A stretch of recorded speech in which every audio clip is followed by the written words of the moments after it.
안녕하세요. 오늘도 서연살롱을 찾아주셔서 감사합니다. 한때 결혼하고 6개월 만에 이혼을 선택했던 여성입니다. 세익스피어가 이런 말을 했대요. 인간의 본질은 안 바뀐다. 다만 가려질 뿐이다. 저는 이 말에 전적으로 동의해요. 특히 이번에 이혼을 결심하면서 그 말을 뼈저리게 느꼈거든요.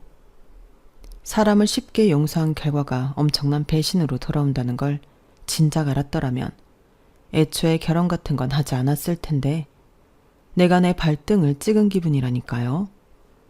그래서 뒤늦게나마 결심한 이혼이었는데 제가 이혼을 하면서 가장 많이 들었던 말은 있었어요.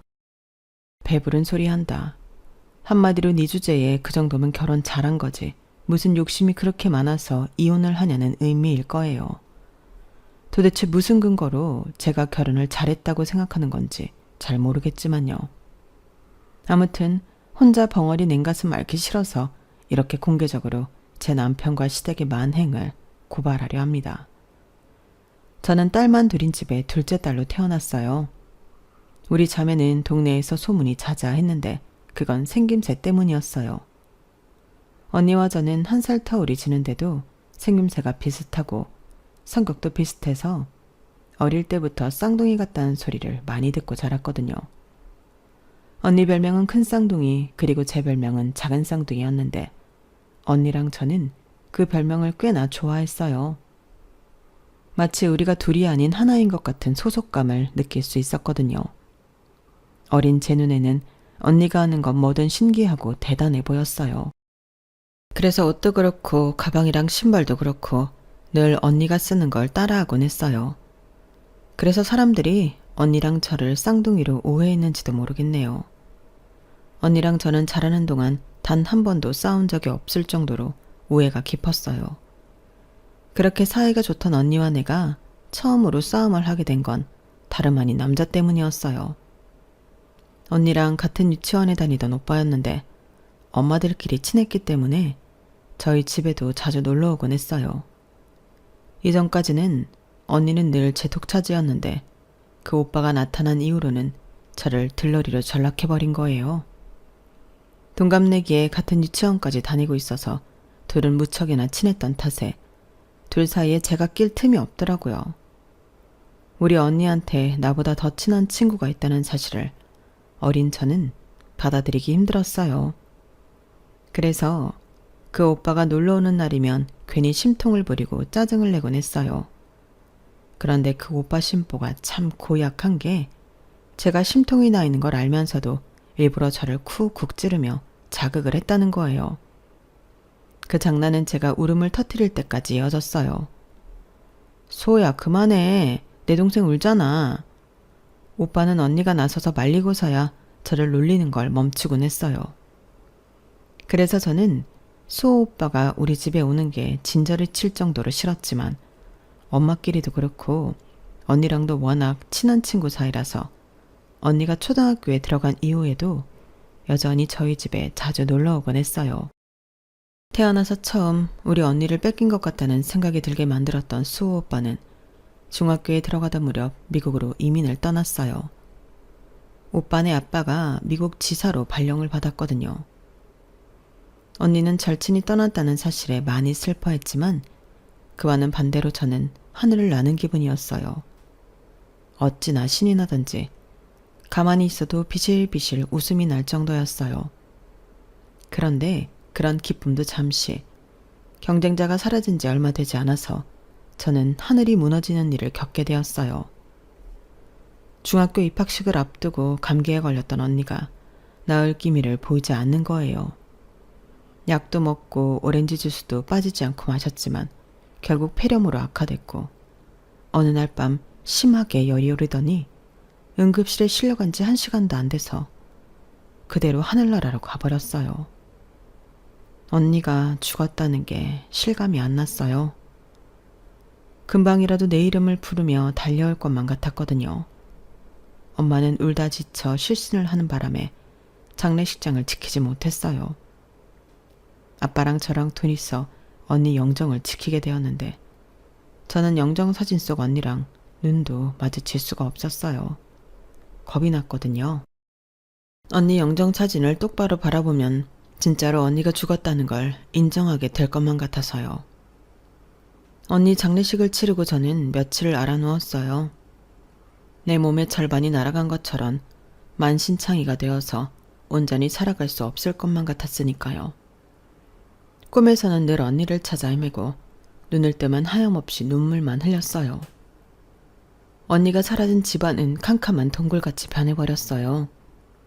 식구들 누구도 전처럼 웃고 떠드는 사람이 없었어요. 외할머니가 오셔서 반찬도 챙겨주었지만 제대로 밥을 넘기는 사람은 없었어요. 온 가족이 시든 화초처럼 말라 비틀어진 것 같았어요.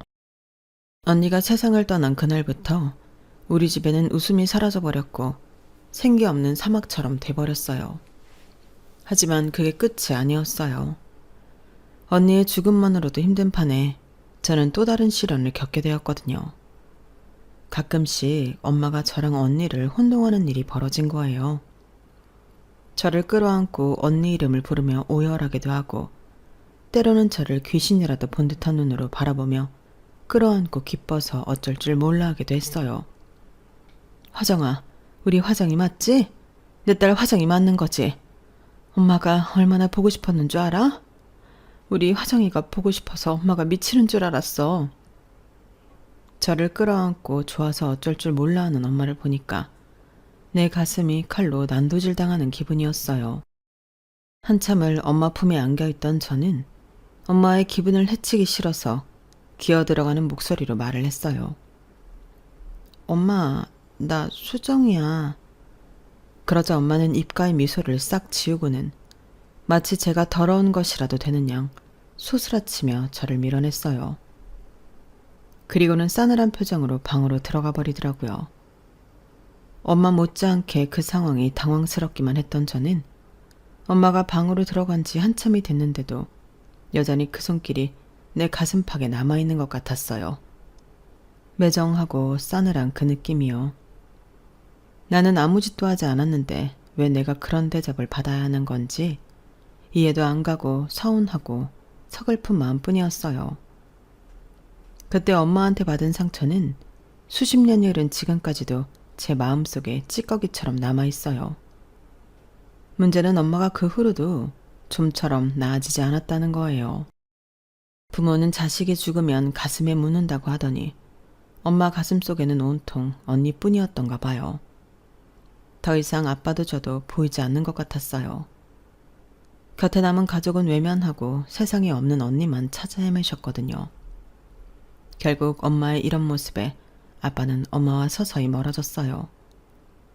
처음 1년은 엄마가 나아지길 바라며 아빠도 저도 무조건 엄마 기분에 맞춰드렸어요. 그러다 1년이 지나고 2년이 지났지만 엄마는 여전히 나아질 기미가 보이지 않았어요.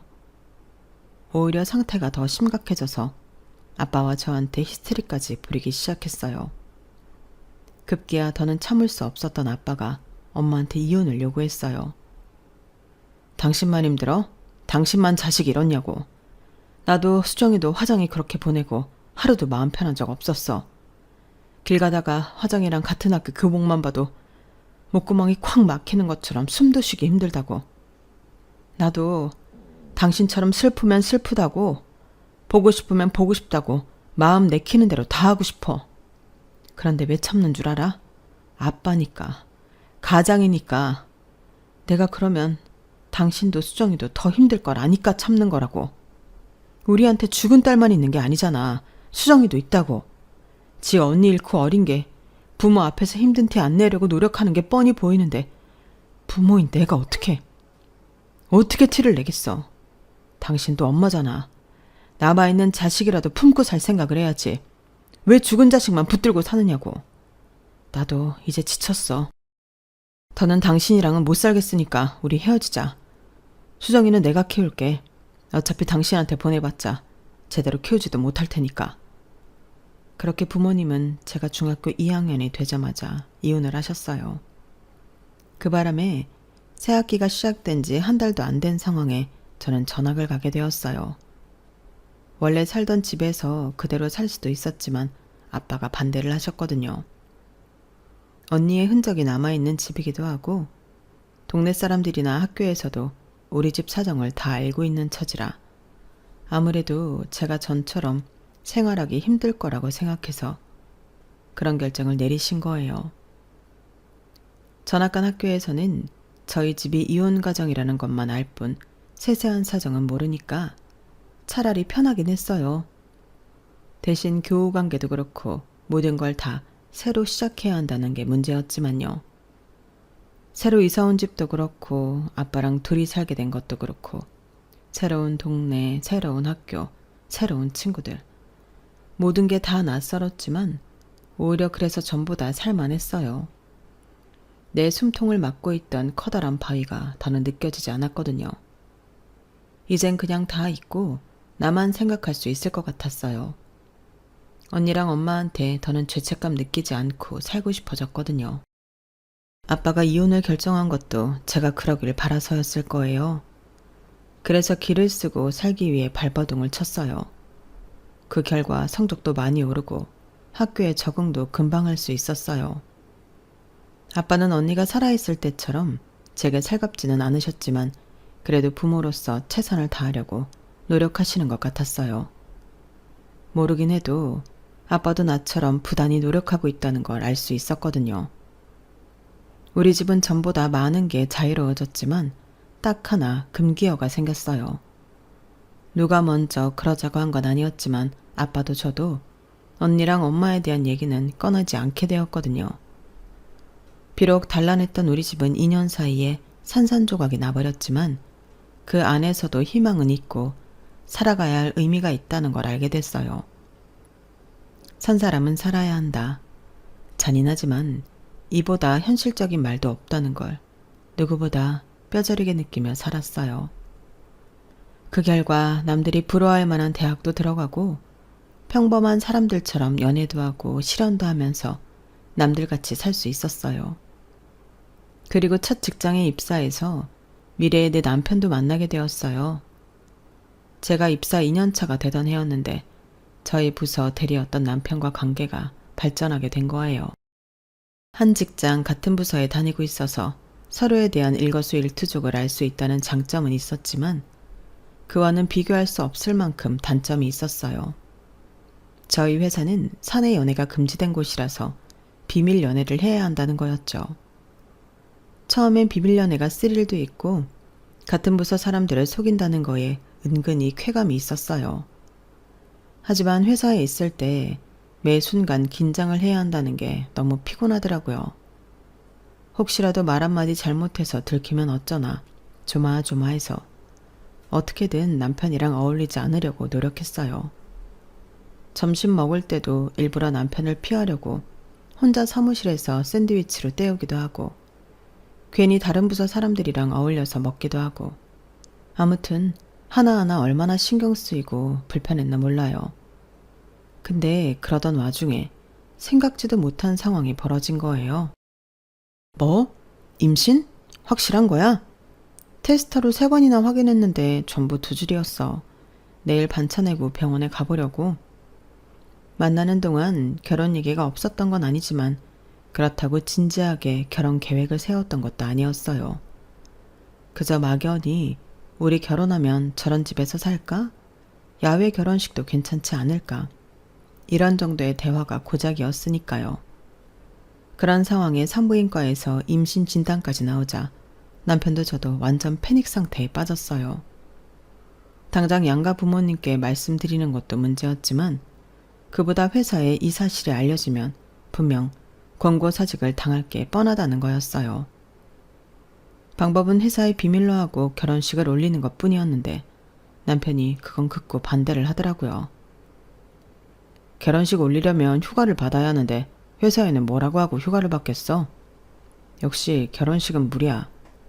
차라리 결혼식은 애 낳고 나중에 하는 걸로 하는 게 나아. 그보다는 둘 중에 누가 이직을 하느냐를 정하는 게 우선일 것 같아. 자기도 알다시피 내 연차에 이직을 하는 건 자리를 구하기도 쉽지 않고 이직을 한다 해도 메리트가 없어. 그래서 말인데 자기가 이직을 하면 안 될까? 대리직급은 티오도 많고 아무래도 회사에 적응하는 것도 훨씬 낫잖아. 남편 말이 틀린 건 아니지만 그래도 임신까지 한 채로 다른 회사로 이직을 하는 게 선뜻 내키진 않았어요. 현재 임신 4주차라서 몇 달 사람들 눈을 속일 수는 있겠지만 그래도 6개월 차를 넘어서면 더는 불러진 배를 가릴 수가 없기 때문에 감출래야 감출 수가 없거든요. 그러니 최대한 시간을 끈다 해도 5개월 남짓밖에는 안 된다는 소리였어요. 생각해보세요. 세상에 어느 회사가 새로 입사한 지 몇 달 만에 임신했다고 출산휴가 달라는 여직원을 반기겠어요. 하지만 남편이 저보다 직급도 높고 상대적으로 월급도 많아서 둘 중 하나가 직장을 포기한다면 그건 나여야 한다는 걸 알기에 제가 이직을 하기로 했어요. 이게 나중에 어떤 결과를 몰고 올지 알지 못한 채 말이죠. 새 직장에 미안하지만 결혼 예정이라거나 출산 예정이라는 건 비밀로 하고 출근을 시작했어요. 새 직장에 적응을 해야 했기 때문에 신경 쓸 일도 많고 임신으로 몸 상태가 엉망이 된 터라 하루하루가 버겁고 힘들었어요. 그래도 남편과의 결혼을 위해 그리고 앞으로 태어날 내 아이를 위해 참고 다녔어요. 임신 사실을 알고는 양가 부모님께 임신 소식을 알렸는데 양쪽 부모님의 반응은 정반대였어요. 저희 아빠는 황당해 하시기는 했지만 그래도 이미 애까지 가진 상황이니 결혼을 당연하게 받아들이신 것과는 달리 시댁은 의외의 반응을 보였어요. 임신했다고 해서 꼭 결혼할 필요가 있을까? 잘들 생각해보고 결정해. 괜히 애 때문에 등 떠밀려 결혼했다가 사니 못 사니 하지 말고 정 안 되면 수술을 하는 방법도 있으니까. 시어머니 말씀을 들어보니 대놓고 결혼을 반대하는 건 아니었지만 내용은 애 지우고 결혼할 생각 말라는 경고 같았어요. 바보가 아닌 이상 어머님의 의중을 모를 리 없었기에 집으로 돌아오는 차 안에서 남편과 대판 싸웠어요. 내가 밖에서 애 만들어 온 거야? 아니잖아. 당신 아들 아이이기도 한데 어떻게 말을 그렇게 하셔? 수정아, 우리 엄마가 뭐라 그랬다고 이렇게 화를 내. 결혼하지 말라고 반대를 한 것도 아니고 신중하게 생각하고 결정하라고 하신 건데 그게 뭐가 잘못됐어? 너 요즘 너무 예민한 것 같아. 아무리 임신하면 성격이 변하는 여자가 있다지만 그래도 넌 너무 심해. 남편은 지나가는 말로 제게 너무 예민하게 반은 거 아니냐고 말했는지 모르겠지만 저는 그 말에 순간 철렁했어요. 그건 제가 경험했던 안 좋은 기억 때문이었어요. 언니가 세상을 떠나고 엄마가 조금씩 변하기 시작했을 때 저희 부모님은 자주 말다툼을 하셨는데요. 그때 아빠가 엄마한테 가장 많이 했던 말이 바로 예민하다는 거였어요. 무슨 말만 하면 정색을 하며 꼬투리를 잡고 발악을 하니까 아빠가 말을 걸기 힘들다고 푸념하며 하셨던 말이었죠. 그 후로도 엄마의 예민함은 점점 더 심해졌고 결국엔 앞에서 말씀드린 것과 같은 상황이 되어버렸어요. 그래서 제게는 예민하다는 말이 일종의 공포처럼 다가왔어요. 내가 엄마를 닮아 우리 가정을 파괴할지 모른다는 두려움으로 말이에요. 아빠와 이혼을 하고 정신과 치료를 받으며 요양원에 계시는 엄마를 떠올릴 때마다 혹시 나도 엄마처럼 될지 모른다는 공포심이 이번 일로 또다시 수면 위로 올라와 저를 괴롭혔어요. 그래서 내 잘못이 아님에도 불구하고 움츠러들기 시작했어요. 시어머니께서 수술 얘기를 꺼낸 뒤로 남편도 살짝 흔들리는 눈치였어요. 말로는 남들 앞에서 축복받는 결혼식이 낫지 않겠냐며 지금 이런 식으로 결혼을 하면 식도 당장 올릴 수 없고 아이를 낳을 때 출산 휴가를 받아야 하는 저로서는 회사에 안 좋은 이미지를 줄 수밖에 없다고 했지만 그게 결혼을 미루려는 진심인지 아니면 다른 의도가 있는 건지 잘 모르겠더라고요. 그런데 지금까지 별말 없으시던 저희 아빠가 이 문제를 두고 강경하게 나오셨어요. 성인이라면 응당 자신이 벌인 일에 대해 책임을 질 줄 알아야 하네. 내 딸은 잘 다니던 직장도 버리고 전보다 못한 곳에서 새롭게 시작을 하고 있는데 자네는 뭐 하고 있는 건가? 아이는 둘이 만들었는데 설마 내 딸한테만 모든 책임을 떠넘기고 자네 어머니 뒤에 숨으려는 건 아니겠지? 아닙니다. 저도 나름대로 노력하고 있습니다. 그 노력이라는 게 시한을 넘기면 아무짝에도 소용없게 되는 걸세. 지금 내 말은 충고가 아니라 딸 가진 아버지로서 마지막 경고를 하는 거야. 석 달 안에 식 올리고 혼인신고하게. 더는 안 기다려. 결국 아빠의 강경한 입장 때문이었는지 남편과 시댁에서도 더는 결혼을 미루려는 시도를 할 수 없었어요. 그런데 신기한 게 뭔 줄 아세요? 지난 한 달 동안 지지부진하던 예식장이며 신혼 찍고 하는 문제들이 아빠의 경고 이후 일사천리로 해결됐다는 거예요. 한마디로 남편과 시댁은 할 수 있는 걸 안 하고 있었단 얘기였죠. 그때 사실 남편한테 크게 실망을 했지만 이미 뱃속엔 애도 있었고 회사도 옮긴 데다 아빠까지 결혼을 강요하는 분위기여서 제가 뭘 어쩔 수는 없었어요. 지금 와서 남편한테 실망했으니 헤어지자고 한들 결국엔 저만 손해였으니까요. 그렇게 첫 발걸음부터 삐걱대던 결혼은 마지막 순간까지도 문제의 연속이었어요. 입사하고 몇 달 안 됐는데 결혼한다고 청첩장을 돌리자 사무실 사람들이 대놓고 말은 안 해도 뒤에서 엄청 욕을 하는 것 같더라고요. 거기다 임신 사실까지 털어놓은 상태여서 욕바지가 되는 건 당연한 일이었어요. 저 같아도 새로 들어온 직원이 그런 식의 행동을 했다면 욕을 했을 테니까요. 그런데 이런 와중에도 시어머니는 예단 문제로 트집을 잡더라고요. 상황이 상황인데 정말 중요한 것 빼고는 약식으로 할 수도 있는 거잖아요. 그런데 당신이 챙길 건 하나도 빠짐없이 다 챙기려 드는 게 너무 속물 같아 보였어요. 솔직히 예단할 돈을 집 구하는데 보태면 전세 보증금으로라도 남게 되는 돈이잖아요. 그래서 가급적이면 신혼집 구하는데 보태겠다고 하는데도 어머님은 막무가내셨어요.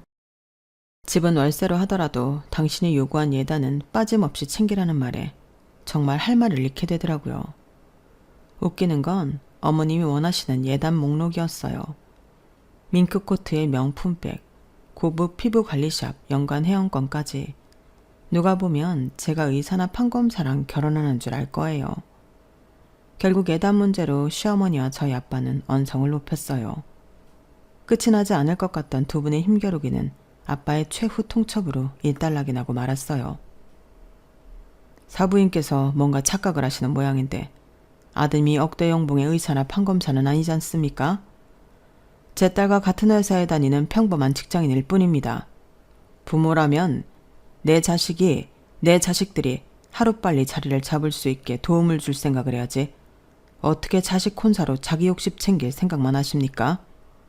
이 자리에서 확실히 말하지만 신혼집 보증금 보조해 준 건 외에 저도 더는 해줄 생각이 없으니 그렇게 아세요. 나는 내 딸 자식 결혼을 시키려는 거지 사부인 허영을 채워줄 생각은 없으니까요. 안 그래도 전세 보증금이 부족했던 남편은 보증금의 절반을 보조해 주겠다는 저희 아빠의 말에 혹할 수밖에 없었어요.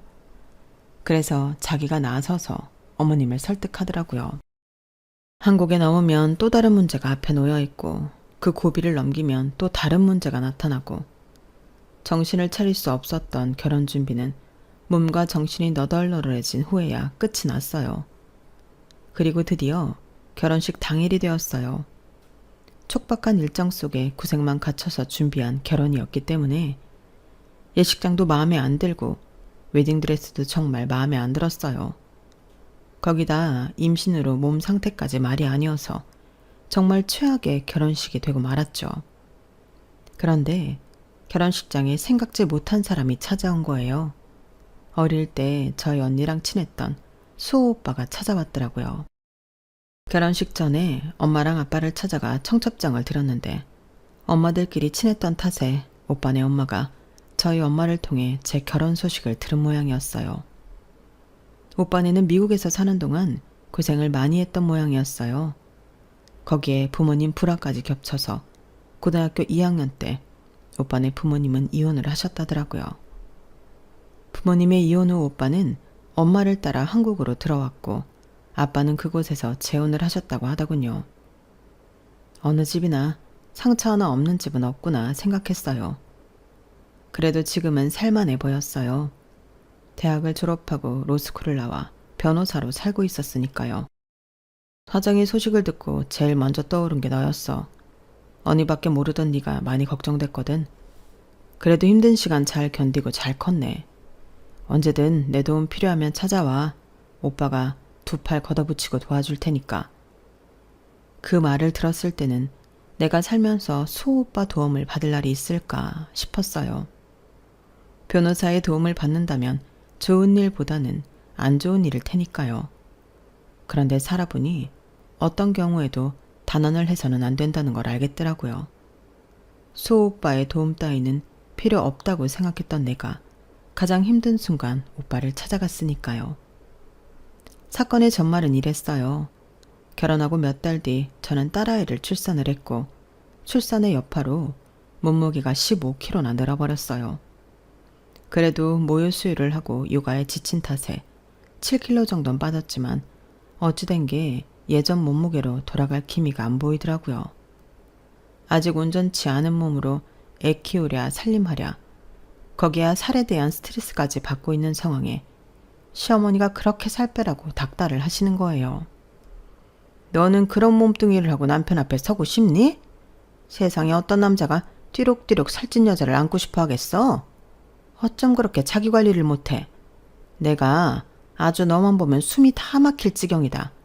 앞으로 그 살 다 빼기 전까지는 가족 모임이고 뭐고 나을 거 없다. 네 시누이 결혼도 얼마 안 남았는데 너 때문에 예비사위 보기 창피하니까 살 빼기 전엔 우리의 결혼식에도 올 생각 마. 어떻게 사람이 이럴 수가 있어요? 제가 무턱대고 많이 먹어서 찐 살인가요?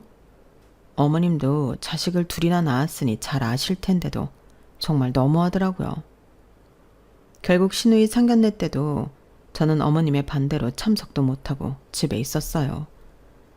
딱히 시누이 상견례에 가고 싶었던 건 아니지만 그래도 살쪄서 창피하니 오지 말라고 해서 못 간 상황인지라 자존심이 상해서 눈물이 다 나더라고요. 그래서 무슨 일이 있어도 시누이 결혼식 전에 살을 쫙 빼겠다고 결심했어요. 육아와 집안일의 강도가 높아서 돌아서면 허기지는 상황이었음에도 식사량을 확 줄였고 그로 인해 빈혈이 생기는데도 무리하게 다이어트를 이어갔어요. 그렇게 2달이 지나자 임신으로 늘었던 체중보다 5kg나 더 빠졌더라고요. 이젠 전에 입던 옷도 헐렁하게 입을 수 있을 정도였어요. 어차피 회사에 복귀도 해야 하니 이래저래 잘 됐다 싶었죠. 그런데 기쁨도 잠시. 시누이를 통해 뜻밖의 사실을 알게 된 거예요. 시누이가 결혼 준비를 하면서 얘랑이랑 싸웠다며 낮 시간에 하소연을 하러 저희 집에 왔었는데 한참 얘랑 흉을 보던 중에 실수로 이런 말이 나온 거예요. 이렇게 이기적인 인간인 줄 몰랐다니까요. 자기가 결혼 비용 좀 더 낸다고 얼마나 생색을 내나 몰라요. 게다가 어제는 오랜만에 대창 먹으러 가서 뭐라는 줄 알아요? 살찌니까 그만 먹으래요. 그 몸으로 웨딩드레스가 들어가겠냐고요. 이게 결혼할 여자한테 할 말이에요? 이놈의 인간 벌써부터 이러는 걸 보면 안 봐도 뻔해. 우리 오빠처럼 아내가 임신하면 살찐 여자 꼴 보기 싫다고 딴 여자랑 바람 피울 인간이라고요? 그 말에 시누이도 저도 순간 멈칫했어요. 그러니까 시누이 말에 따르면 내가 임신 기간 동안 내 남편이 바람을 피웠단 얘기잖아요. 시누이는 말을 다 뱉고 나서야 자기가 무슨 짓을 벌였는지 깨달았는지 얼굴이 사색이 돼버렸어요. 올케 언니, 그러니까 내 말은 그게 아니라 우리 오빠가 아니라 내가 아는 오빠가 그랬다는 거예요. 절대 우리 오빠가 그런 게 아니에요. 시누이는 어떻게든 상황을 무마해 보려고 발버둥을 쳤지만 이미 때는 늦었어요. 아가씨, 됐으니까 하던 얘기나 계속 해봐요. 그이가 누구랑 언제부터 바람을 피웠다는 거예요? 오빠랑 어머님한테는 비밀로 해줄 테니까 얘기해요. 안 그러면 이 자리에 그이 불러서 삼자대면 할 거니까. 겁에 질린 시누이는 결국 모든 사실을 이실직고했어요. 남편의 불륜 상대는 다름 아닌 직장 후배라고 하더군요. 그것도 제가 직접 일을 가르친 후배였어요. 남편이 제 임신 사실을 알고 그렇게 저를 회사에서 나가게 하려고 했던 게 바로 그런 이유였던 거예요. 그때 이미 남편은 양다리를 걸치고 있었거든요. 그런데 더 저를 화나게 했던 건 이런 사실을 어머님도 알고 있었다는 거였어요. 어머님이 저희 결혼에 대해 회의적이었던 것도 제가 아닌 그 여자를 며느리로 드리고 싶어서 그랬던 거더라고요. 그 여자 아버지가 그 회사 전무인데 아무래도 돈 있는 집 며느리를 드리고 싶었던 거예요. 그럼에도 끝까지 결혼을 반대할 수 없었던 건 저희 아빠의 강경한 태도 때문이었어요. 당시 저희 아빠는 내 딸을 책임지지 않으면 네 인생도 같이 개박살 내주겠다는 식이었거든요. 그렇게 되면 전무 딸과의 결혼이 문제가 아니라 회사에서도 쫓겨날 상황이 되니 최선보다는 차선을 선택했던 거죠. 제가 출산을 하고 육아와 집안일로 그렇게 버거워하는데도 남편은 회사 일을 핑계로 늘 밤늦게야 들어왔어요. 게다가 툭하면 출장까지 생겨서 2박 3일씩 집을 비우는 날도 많았고요. 지금 와서 보니 그게 다 외도를 위해 개수작을 부린 것 같지만요. 올케 언니, 정말 오빠랑 엄마한테는 비밀로 해야 돼요. 안 그럼 저 죽어요. 그리고 기왕 이렇게 된 거 솔직하게 다 말할게요. 엄마가 언니 괴롭히는 거요. 그거 오빠랑 이혼시키려고 그러는 거예요. 언니 내보내고 예림 언니를 며느리로 드리려고 하더라고요. 언니가 살 안 뺐으면 내 결혼식에도 언니 대신 예림이 언니가 참석하게 됐을 거예요. 우리 엄마지만 왜 그러는지 나도 모르겠어요.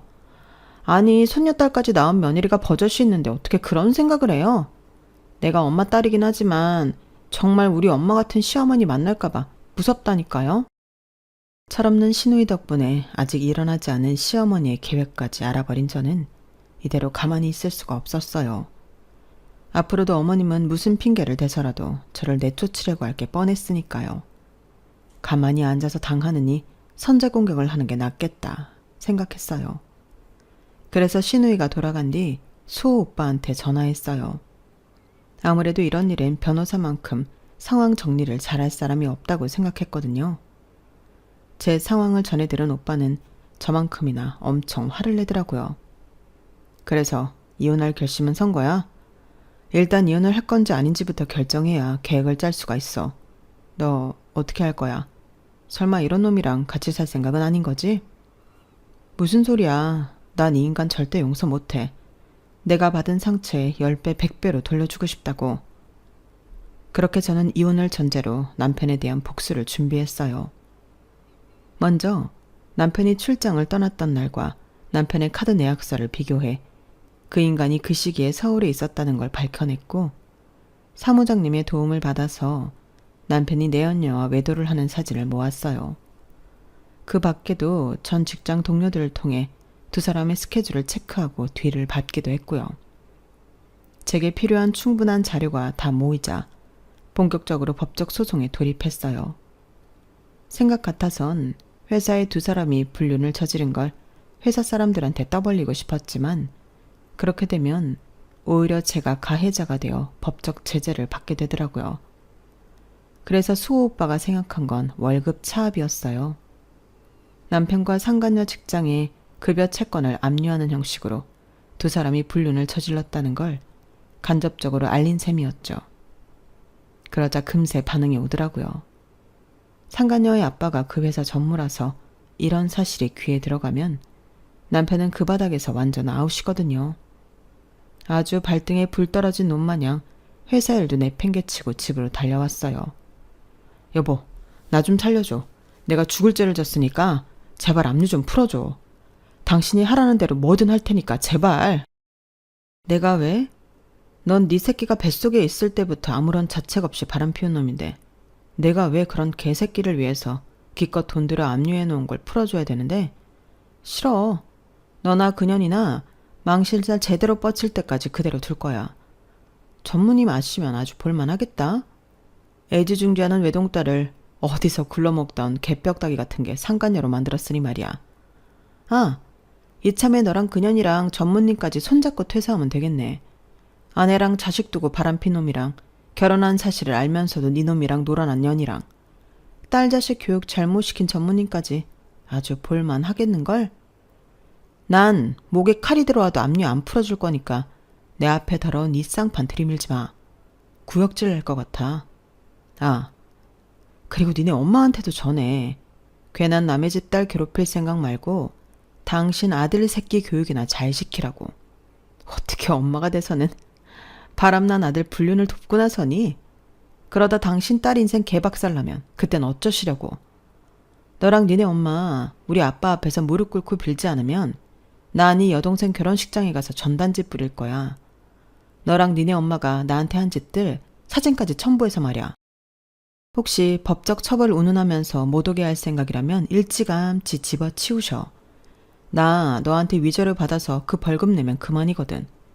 그러니까 여기서 질척거리지 말고 당장 니네 엄마한테 가서 전하라고. 서슬이 퍼렇게 악을 쓰는 내 앞에서 질질 짜던 남편은 그 길로 본가로 달려갔어요.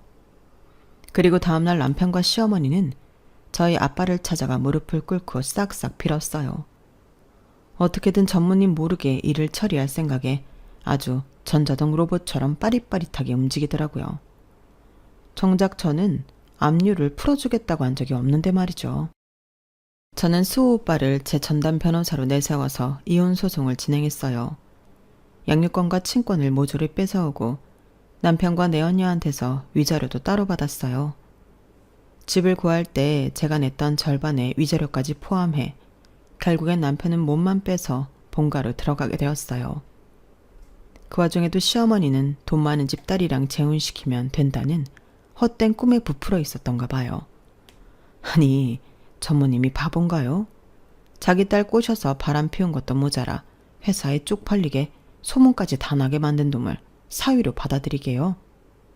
게다가 가진 것도 없고 한번 갔다 온 이혼남을요? 말도 안 되죠.